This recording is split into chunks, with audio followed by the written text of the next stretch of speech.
बिस्मिल्लाहिर्रहमानिर्रहीम।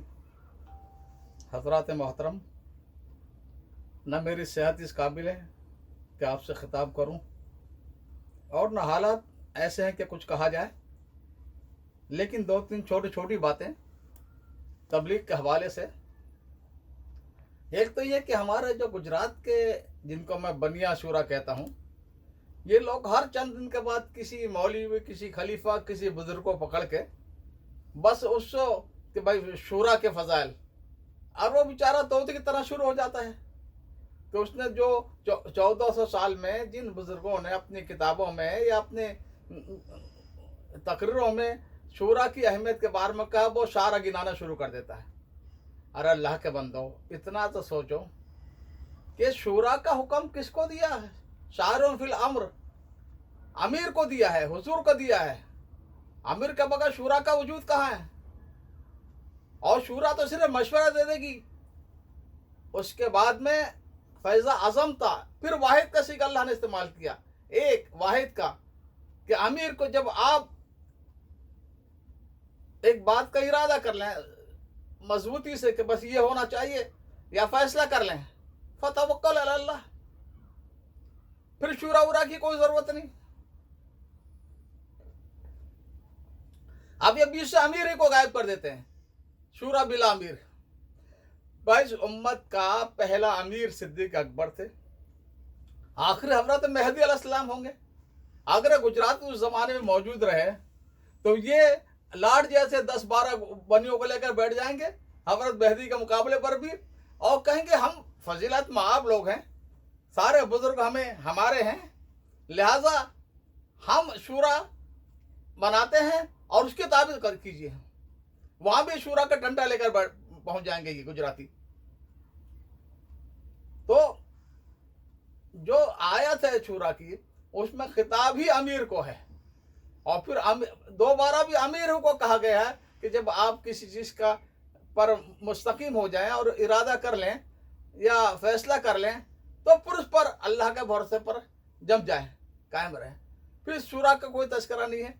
तो हर चंद दिनों के बाद, चंद हफ्तों के बाद, ये बनिए किसी बुजुर्ग को पकड़कर ये लोगों को सुलूक करते रहते हैं पैसों से।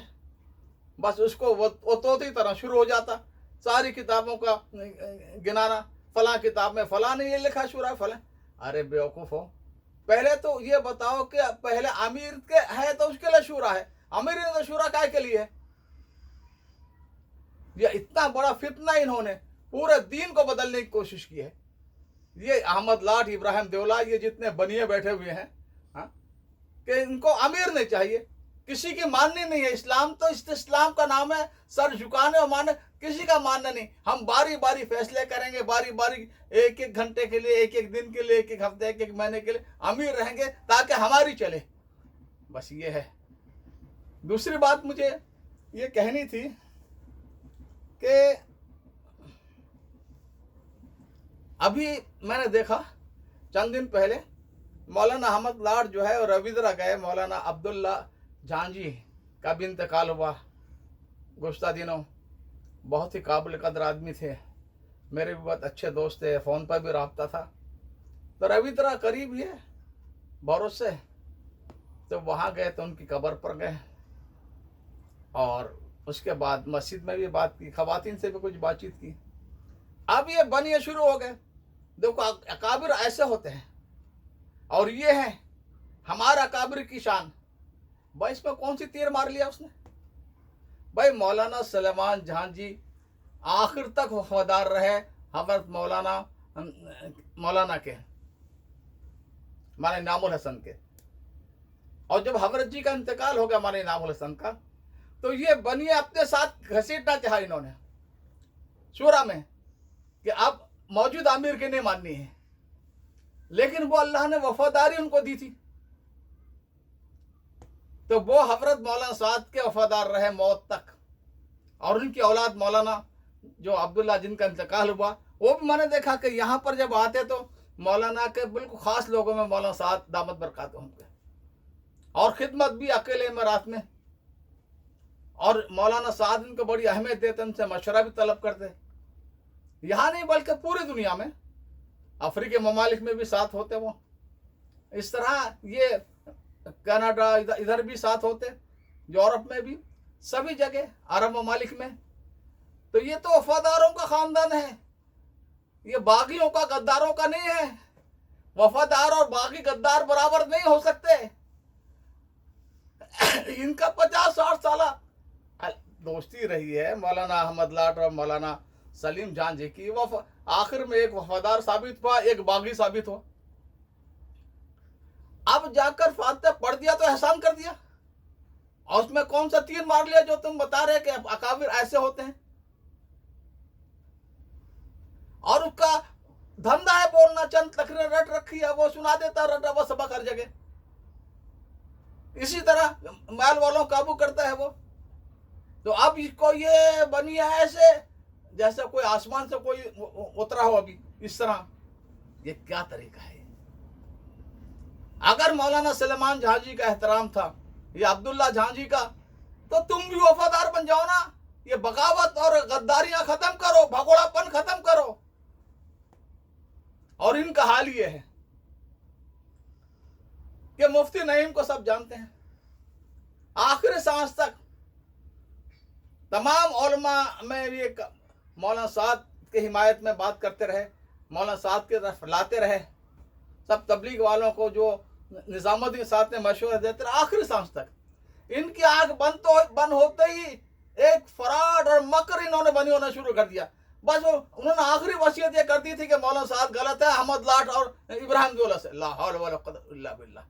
एक आदमी पूरी जिंदगी सामने है और उसके बारे में ये क्या तरीका है इनका? ये चाहते क्या है? ये गुजराती बनिए दुनिया पर हावी हो जाए, सारे उलमा को रिटायर कर दें, सारे मुफ्तियों को रिटायर कर दें, इनकी बकवासी पर सारे फैसले और फतवे लगने लगे। ये क्या है? फिर मौलाना साहब के खिलाफ जितना इनके बस में था दुनिया में गंदगी फैलाना। अब तो अल्हम्दुलिल्लाह हाई कोर्ट में दिल्ली की, बल्कि सुप्रीम कोर्ट तक ने फैसला कर दिया, बल्कि ललकारा हुकूमत को कि तुमने तबलीग वालों को इस्तेमाल किया है अपनी कमजोरी छिपाने के लिए और उनको निशाना बनाया। आने वाले मेहमानों का इकराम करने के बजाय उनके साथ बदसलूकी की और मुल्क का नाम खराब किया। और डांट कर कहा सुप्रीम कोर्ट ने कि चाबियां मौलाना साहब के हवाला कर दो 2-3 दिनों में। तो अब तो फैसला पूरा हो चुका है। इनकी सारी शरारतों के बावजूद, लाखों करोड़ों खर्च करने के बावजूद, यही नहीं बल्कि जो वफादार हैं, जैसे हमारे दोस्त रब्बानी हैं वहाँ दिल्ली में, और भी बहुत सारे हैं, कई हिंदू दोस्त, बड़े बड़े वकला, वो भी कह रहे हैं हम हक का साथ, सच्चाई के साथ देंगे।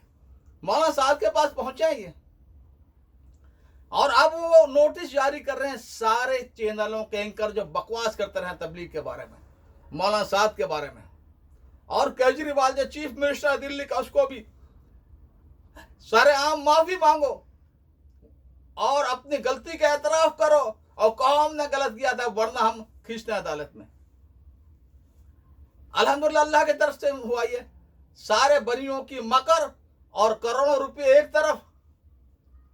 तो ये जो कुछ ये अभी भी इनका, चाहे वो गुजरात का कोई मौलवी हो इंडिया का, चाहे यहाँ लंदन का कोई शेख और बुजुर्ग, अब इनके दिमाग में गुजरातियत बस, यह सभ्यता जहालत ऐसी भरी हुई है कि बस सारा दिन एक तरफ, इनका सभ्यता एक तरफ।